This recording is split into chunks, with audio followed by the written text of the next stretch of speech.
Hitchhiker. Ghost lore.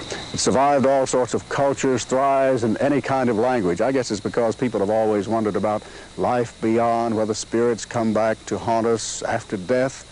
You know, in some ways, modern science and technology with motion pictures and television has diminished the old ways of telling ghost stories, and that's a shame, really. You know, back in the old days, it was long about this time of evening, as the old folks used to say, and everybody would gather around, and gather all the little children around. And they'd sort of sit on the porch, and they'd turn the lights down real low, or turn them out altogether. And they'd sit around and just try to scare one another. Take this old house here. I remember this house as a kid. It's the old Boss place out in Harrisburg.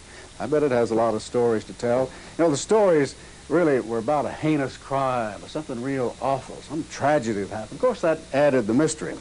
Mary Herrera is a ghost lore expert. Evening, Mary. Mary, one thing has puzzled me about ghost stories. You'll hear a myth, you'll hear a story, and maybe 1,000 miles down the road or across the way, you'll hear the same story. Even in other countries, you'll hear basically the same story. I wonder why that is. Well, you know, the same stories are passed on in our collective unconscious. What is it, Cinderella? There's 459 versions of Cinderella, and Cinderella was told 2,000 years ago in China. So stories are told over and over in different versions in, you know, a different country, but there's the same stories. All right, Mary, maybe you can give us an example of that story. The Vanishing Hitchhiker. That story was even told 600 years ago in England. What happens is that there's a girl standing along the road thumbing. It's a real dark night. It's late at night. And someone comes down the road driving, and it's always a male. It's never a female.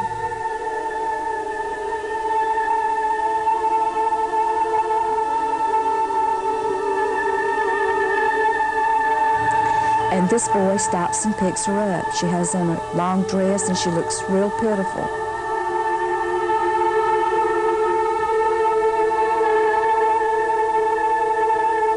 She tells him that she's had an accident.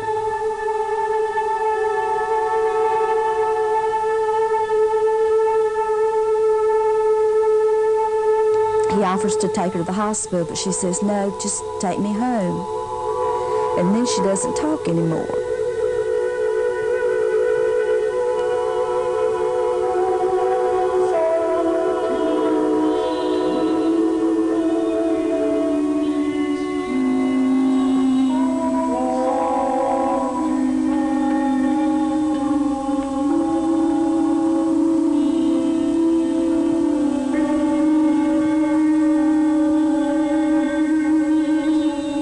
When he gets to her house, he's real nice, so he gets out and goes around the car.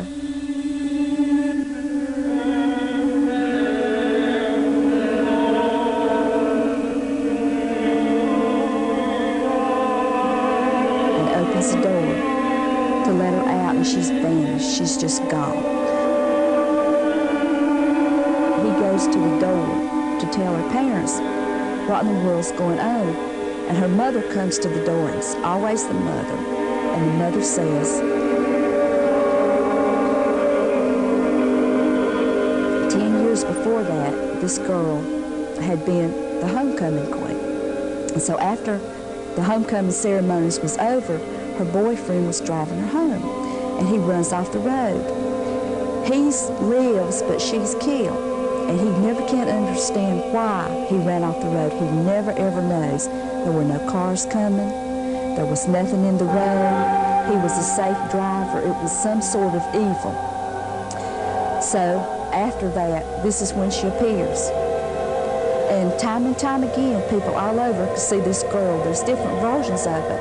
And part of it's frozen beauty. You know, here's this girl. She's ready to graduate, to go out into the horrible world, and her life has just stopped, sort of frozen. And maybe that's part of, like, the Sleeping Beauty, which is another pattern, or Snow White with the apple in her throat. But these wake up, but this girl never wakes up. Mary, I love that story, and I really like the way you tell it. I like the old-fashioned way you use your imagination.